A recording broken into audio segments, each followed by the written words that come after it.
Serigne Djibril Niang day spécialiste la en faiblesse sexuelle góor ñi nga xam ne maanaam dañoo tële boo jëfandikoo ay garabam day amul benn effet secondaire lu la gaañ ci dara dooley góor mooy traitement bi dañ la koy fajal ba mu wér soo ko xasee ba jël dootoo soxlaati garab traitement définitif la gaynde gi nag mooy boo bëggee tàng maanaam yëg sa bopp te benn jafe-jafe ci wàllu wéeru yaram nag du la dugg yow ku góor ki saay boo ko bëggee mën nga koo def te doo ci am kon benn ngaañ-ngaañ ay meraw jeex na fi mer muy continuer jeex na fi kattanug sidit ak góor daal di taxaw dooley góor mooy traitement bi dañ la koy fajal ba mu wér gaynde gi nag mooy boo bëggee tàng maanaam yëg sa bopp ba tey ku mënul am doom Serigne Djibril Niang mi lée mën na ci dara ci kattanu yàlla subhaanahu wa taala ba tax na képp koo xam ne nag bëgg nga cee am leneen lu leer wooteel ci 77 677 77 08 Serigne Djibril Niang ku jëm ca yàlla buur yow nga def de àndandoo doo dox di si booru doo jaay sa ngor de wóor daa tey manifestation amoon le 17 bii passé est-ce que tamit jar na loolu est-ce que tamit maanaam pouvoir tey jar na ay bakkan je parle du côté de du pouvoir et du côté de l'opposition comme ni ko monsieur Pape Djibril Fall waxee. non xam nga man ni ko Pape Djibril Fall waxee on est sur la même liste man ak moom. sur la même liste les serviteurs mais pour man Pape Djibril Fall man je lis à l'envers de ce qu'il a dit déedéet man gisuma ay nit yu taxaw ne. pouvoir jar nañu rey ay nit non je suis de l'opposition parce que je ne suis pas du pouvoir je ne suis pas de Sonko je l'ai dit ce monsieur je l'aurais rencontré je le combattrai pas mais je ne suis pas avec lui parce que xam nga lu tax damay wax gars yi ne leen c'est que man ba ma dégloo Majmout Diop jàng Cheikh Anta Diop lire le Soppi déglu waa RND man dara mënatuma séduire xëy na nag xale yu ndaw yi nga xam ne ñu ngi doog a jóg mais Sonko toute l'opposition man j'ai lu ce qu'ils ont écrit il y a rien de nouveau dans leur programme et je défie tous les intellectuels de tous les bords ñu ñëw génn seen programme wax lu nouveau tout a été dit c'est que de la répétition évidemment on peut contextualiser parce que le monde évolue mais contextualiser quelque chose c'est pas amener du nouveau loolu amu ci solo li ci am solo tey mooy pour man li ñu war a wax mooy ce n'est pas l'opposition qui s'est levée pour dire que pouvoir daf may jaral ma rey ay nit déedéet c'est le pouvoir qui a dit su ngeen buggee am seen liberté su ngeen buggee respecter seen constitution dama leen di rey ah c'est comme ça qu'il faut le poser parce que est-ce que opposition bi tey attention tous ces morts sont à la solde de la conscience de Macky Sall hein? Mais oui. D'après vous? Non, il n'y a pas d'après moi, c'est lui qui les a tués. Comme Abdoulaye Wade a tué Mamadou Diop, comme Abdou Diouf a détruit la vie de milliers de policiers, comme Senghor a tué Moustapha Lo, comme Senghor a tué Blondin. C'est l'État qui tue. Parce que c'est l'État qui a amené les conditions de la confrontation. Am nga droit marcher. Mais na la encadrer nga marcher. mais am na décret bu jot a génn tamit bu tere woon marche fii ba élection yi. mais est-ce que décret mën naa nekk ci kaw constitution mi ngi mel ni yow nga wax sa wax ñu leen ne non mais entre-temps surga bi ci kër gi am na lu mu wax mais un décret présidentiel dans l'agencement des lois la constitution c'est la charte fondamentale la marche c'est normal donc pour man Pape Djibril Fall su waxee ne xawma il ne faut pas aller au pouvoir en tuant des personnes pour moi c'est pas la bonne formule la bonne formule c'est que c'est l'État qui dit si vous voulez la justice si vous voulez la liberté il faut d'abord que vous mourrez vous et les autres loolu mooy la bonne lecture bien que Pape Djibril Fall am na lu mu wax ma gëm ko xam nga aussi nos opposants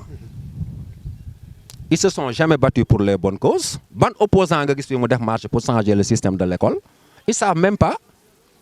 ma jox la beneen exemple et je l'ai dit souvent à Ndoumbelane ñu ngi dem député ñun ñëpp parrainage bi qui ne l'a pas accepté parce que ñoom ñi ko accepté muy waa PASTEF muy waa parti socialiste muy waa PDS am nañ gëdd ne ñoom ils auront des députés. te tàmbali bi ñoom d'accord noonu. waaw parce que xam nañ ni seen tête de liste dina nekk député loolu moo tax ñu nangu parrainage bi système raw gàddu bi ñuy def tey. mu nekk ci élection yi depuis longtemps mais est-ce que jaral na leen seen bakkan l'école est en train de mourir leurs enfants sont en train d'être médiocritisés ban opposant nga fi gis mu taxaw tey woote ne kaa la ñu dem dee pour l'école ils savent même pas ce qui se passe dans ces écoles sinon ay vœux de piété la ñuy wax nii rek pare na ci Donc c'est pour des avantages personnels. mais c'est pour des avantages de parti mais ils ont toujours dit ça xam nga dafa am loo xam ne am na benn vidéo Sonko buy daw ak Barthélémy Diaz mais Sonko dafa taxaw ne bu leen politiciens yi bu ñu utiliser xale yi Barthélémy Diaz taxaw ne du ma marche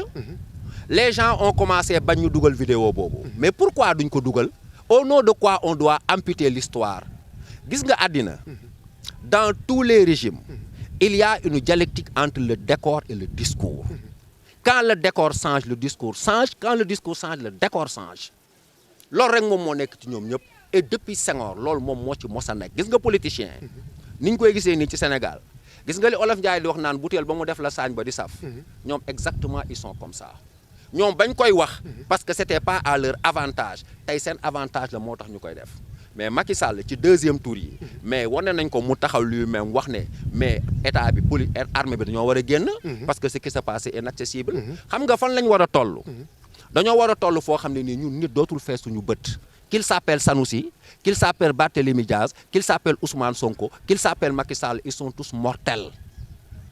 et ñoom ñëpp ku ci nekk à un certain moment de l'histoire da ngay ajuster ce discours selon des intérêts mais c'est humain loolu c'est tout à fait humain il faut nga nekk un véritable génie ñu mel ni ay Mamadou Dia ay Cheikh Anta Diop pour nga mun a am un détachement mais gis nga di ñu fiy gis nii ay faralaate kese moom moo fi nekk en tout cas moom moo fi bëri. donc ban taxawaay tey est-ce que tamit comme bu fekkee tamit Macky Sall moom moo rey te bu ñu génnaatee dana rayat est-ce que tamit jotul ñu toog suñuy kër tamit. bon xam nga loolu man posé nañ ko ci groupe bi mais c'est pas une question qui est facile à trancher parce que xam nga histoire aussi même diine mais l'islam a beaucoup tué xare Badar ay nit ñu bëri jeex nañ fa yow liberté bi nga am fii ak acquis démocratique yi nga am fii mais ñaata nit lañ suul donc mënuñoo toog ci suñu biir kër yi parce que bu ñu toogee ci suñu biir kër yi dafa mel ni dañuy nangu li nga xam ne mi ngi ci ñag bi day romb ñag bi ñëw ba ci biir salle bi yàq lépp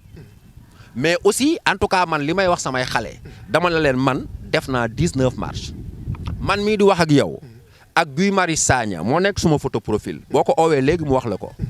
on a été les premiers à faire la prison sous l'alternance de Wade parce que on défendait Moumiya Abou Jamal man maa xeex bi ñu jàpp ma arrêté ma de 8h à minuit téye ma police u Médina Guy Marius Sagna taxaw ci mbedd mi di xeex ak waa RADDHO en 2000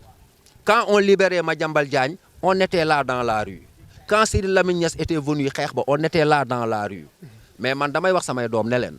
man bu ñu génnee ay policiers ñu taxaw ak seeni bal je ne laisserai pas mon fils partir parce que je veux pas qu'il meure Balla Gaye reyuñ ko fi keneen kay reyuñ ko fi Mamadou Diop da reyuñ ko fi léegi après mun nañoo marche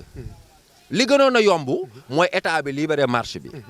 bu fekkee nag état bi dafa bañ mu am confrontation mais ku nekk tu prends ta liberté mais man li may wax jeunes yi instant bi ñoom ñëpp ñu ngi may woo di ma wax ne ma monsieur récupérer nañ suñu carte électorale ma ne leen téye leen ko c'est ça le vrai combat mais s'il y a des gens qui se lèvent pour aller mourir au front par choix aussi je ne les condamne pas duma leen condamner parce que aussi loolu dafa bokk ci histoire il faut que certaines personnes meurent loolu aussi c'est des choix. manifestation bi jàll ay arrestation am ci comme bu Ahmed Aïdara bu Déthié Fall ak